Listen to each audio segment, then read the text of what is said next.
Hello everyone, very good evening and जय हिंद। एक सवाल आता है इंटरव्यूअर का कि how much pocket money do you get and how do you spend it. अब आप सोचेंगे कि ये कैसा सवाल है और ये क्यों ज़रूरी है। बहुत ज़रूरी है। ये दिखाता है आपकी, अगर आप इसको लिंक करना चाहें उल्क्यू से, तो बहुत ज़्यादा आपकी सेंस ऑफ रिस्पॉन्सिबिलिटी की ओर जाता है। फिर ये सेंस ऑफ बिलोंगिंगनेस की ओर भी जाता है। एक्चुअली बिलोंगिंगनेस को अगर मुझे कैटेगराइज करना है तो मैं सेंस ऑफ रिस्पॉन्सिबिलिटी में ही इसको लेके आऊँगा। आप अपने पैसे कैसे खर्च करते हैं या आपको कितना पॉकेट मनी मिलता है।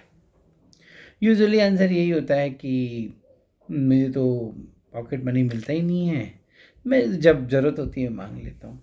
कभी कभी आंसर ये भी मिलता है कि मुझे इतना पैसा मिलता है, उसमें से मैं इतना रेंट में दे देता हूँ। जैसे मान ली बाहर रह रहा है लड़का, इतना मेरा बिल में चला जाता है, फलाना फलाना फलाना फलाना। That is okay. परंतु इसका एक दूसरा पहलू भी, दूसरा पहलू है कि अगर आप स्वयं, if you are earning, how are you spending. ये बड़ा क्रिटिकल सवाल है। If you are earning then how are you spending. ये आपके बारे में बहुत कुछ बता सकता है। और इंटरव्यूअर जो है वो एक एक शब्द पकड़ते हैं, एक एक शब्द, एक एक चीज़ आपकी जानने की उनकी चेष्टा रहती है। और वो जानना चाहते हैं कि आप कैसे पैसे को देखते हैं, या पैसा आपके लिए किस तरह से इम्पोर्टेंट है। पैसे तो ऑब्वियसली सबके लिए इम्पोर्टेंट है, इतना तो हम सबको पता ही है। कई लोग क्या एडवाइस देते हैं या कई लोग क्या आंसर देते हैं कि मेरे को इतने पैसे मिलते हैं, मान लीजिए 50,000 रुपये मिलते हैं जस्ट फॉर एग्ज़ाम्पल, तो मैं उसमें से 49,000 रुपये सेव कर लेता हूँ। कभी म्यूचुअल फंड में डाल दूंगा, तो कभी यहाँ तो कभी यहाँ, तो कहीं गोल्ड, तो कहीं इस तरह की बातें भी होती हैं। अब ये बंदा किस तरह का लगेगा आपको, आप खुद सोचिएगा तो आपको जहन में आएगा कि ये क्या बंदा है ये। क्यों? क्योंकि इंटरव्यूअर को बाय एंड लार्ज आपकी कमोवेश परिवेश का पता चल चुका है कि आप कैसे बैकग्राउंड से आ रहे हैं, आपके पास कितने पैसे हैं, आप कैसी फैमिली से हैं, उनको कितने पैसों की आपसे ज़रूरत पड़ सकती है, आइडियली आपके घर में कौन कौन है।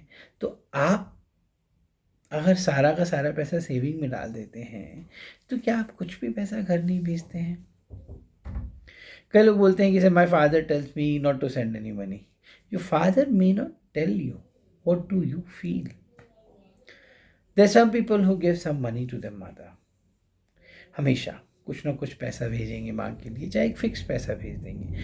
अब उनको पता है माँ खर्च नहीं करेंगी, परंतु माँ का एक जो मेंटल मेकअप है और एक मेंटल वेलबींग है, वो बहुत ज़्यादा एसोसिएटेड है इन चीज़ों से, कि there is some money that is coming and that is coming out of respect, love and you may say belongingness. तो कई लोग हैं उनके छोटे भाई हैं, वो कमा रहे हैं, छोटा भाई नहीं कमा रहा है, छोटा भाई अभी कॉलेज में पढ़ रहा है, उसकी एक रिस्पॉन्सिबिलिटी होती है, उसके थोड़े बहुत खर्चे होते हैं। अब वो छोटा भाई है, उसका भाई कमा रहा है, फादर भी कमा रहे हैं बट भाई कमा रहा है और अच्छा कमा रहा है, मान लीजिए ठीक ठाक कमा रहा है, जो भी है, वो कॉलेज में है। तो उसका आपसे एक छोटा सा एक्सपेक्टेशन तो रहेगा ही। अब वो हर बार नहीं मांगेगा आपसे, क्योंकि क्या होता है, हर इंसान का एक लेवल ऑफ कंफर्ट होता है, एक level of self confidence, self respect होती है। तो जब वो मांगता है तब मैं दे देता हूँ, ये भी एक आंसर आता है कभी कभी। और एक होता है कि मैं उसको दे देता हूँ, अब तो जो मन में आएगा। मान लीजिए आपको वो चीज़ें नहीं मिली, आप जब पढ़ रहे थे तो आपका सोर्स ऑफ इनकम पिताजी का लिमिटेड होगा, बट अब आप कमा रहे हैं तो आपके भाई के पास ये एडिशनल सोर्स ऑफ इनकम भी है। तो he should enjoy, no, what you could not do he should do. And do you feel that way for him, that he should also enjoy, even if I couldn't, why not he।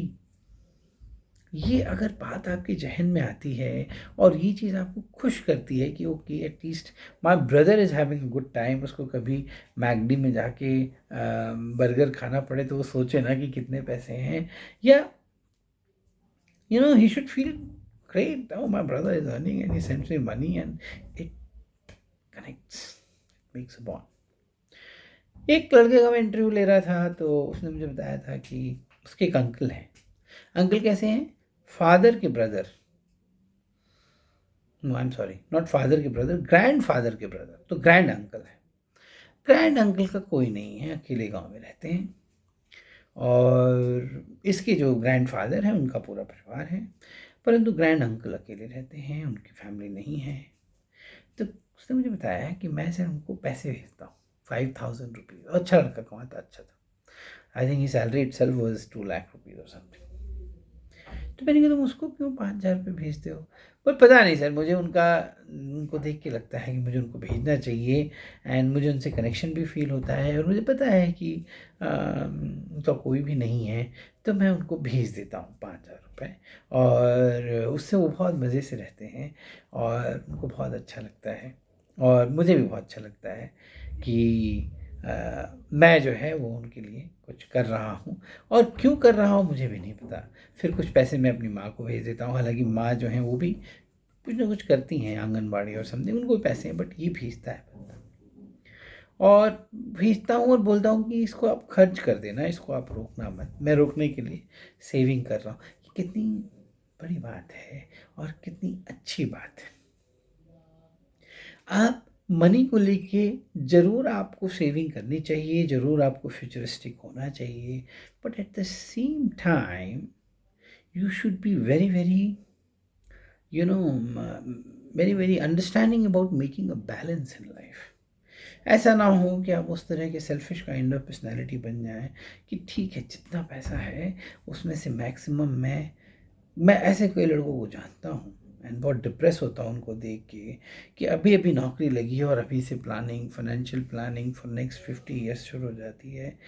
अरे यार, ये तो उम्र है खुश रहने की। मतलब उम्र तो सारी खुश रहने की है, मतलब this is the time when you started earning, you should be spending, and there should be a portion of money which is just spent, that looks natural.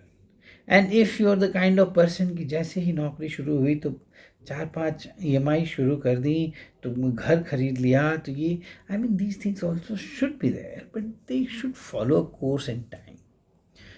तो कहने का तात्पर्य अगर आप समझ रहे हैं, तो ये चीज़ समझिए कि हर सवाल का एक मतलब है और हर जवाब का एक मतलब है। आप कैसे खर्च करते हैं आपके परिप्रेक्ष्य में देखा जाएगा। मतलब आपका पीआईक्यू और अब तक का जो आपका इंटरव्यू हुआ है, तब तक इंटरव्यूअर को एक क्लियर कट आइडिया आपके बारे में मिल चुका है।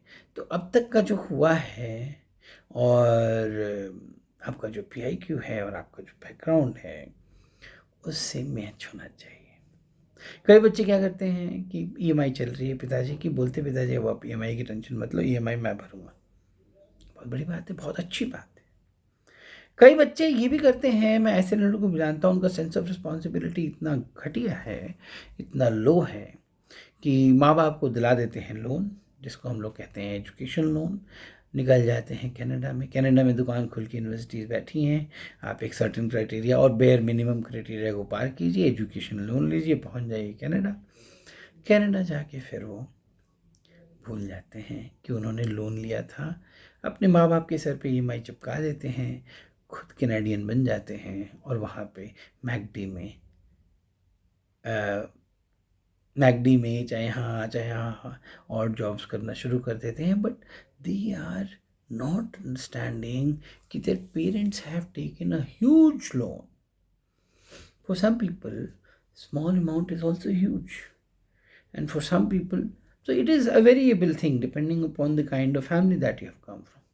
वो लगे हुए हैं अपना मस्ती शुरू चालू, और कोई परवाह नहीं है पिताजी कहाँ से लोन देंगे। धीरे धीरे 1 साल गया, 2 साल गया, तब तक मास्टर्स हो गया, छोटी मोटी नौकरी वहाँ पकड़ ली और भूल गए इस लोन को, अपनी लाइफ में मस्त हो गए। और माँ बाप बेचारे वो भरते रहेंगे इसको, कहाँ से भरेंगे? God knows, they don't care. So I hope you are able to understand that every question that is asked and which is framed has a lot of significance, and it varies from one person to another. So one answer which is capably and strongly correct for one person, it is not correct for another person. That's why preparation for interview doesn't include, trying to ask people what should I answer this. No, preparation of interview at the best can be understanding yourself. If not, then uh, going to a person who actually knows the concept.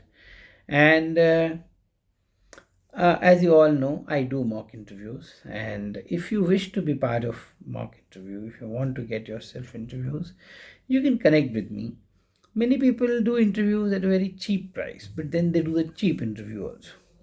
And cheap interview is basically, um, he's wasting your time, and he is not actually assessing you on the parameters of oil cues. So उससे कोई फ़ायदा नहीं होगा. It should be very reasonable, and it should be giving you your insight. Interview देने के बाद अगर आप इंटरव्यूअर को, जैसे कि अगर मैंने आपका इंटरव्यू लिया और अगर आप मुझे ये ना बोलें कि सर मैं समझ गया, मुझे मज़ा आ गया और अब मैं समझ गया कि मुझे क्या करना है, तब तो कोई फ़ायदा नहीं है. So sometimes you should not mind spending money little extra for the quality is more important. मैं किसी का कह रहा था, किसी का देख रहा था एक वीडियो, वो कह रहे थे कि मतलब बहुत कम प्राइस में मैं ऑनलाइन, बट वो फिर उसी तरह का एक जेनरिक सी बात करने का क्या मतलब है. जब तक आप स्टूडेंट को पर्सनल लेवल पे कनेक्ट नहीं कर रहे हैं और जब तक आप उससे उस तरह से उसको नहीं समझने की कोशिश कर रहे हैं जैसे कि आपको समझना चाहिए, तो आप in a way you are wasting his time and making it a money making machine. So you're basically personally satisfying your goal rather than student's goal. So there should be a fine balance. So certain things, all good things, they come with some price. And all cheap things, all not good things, are cheap. So you should be able to decide for the best. Thank you and Jai Hind.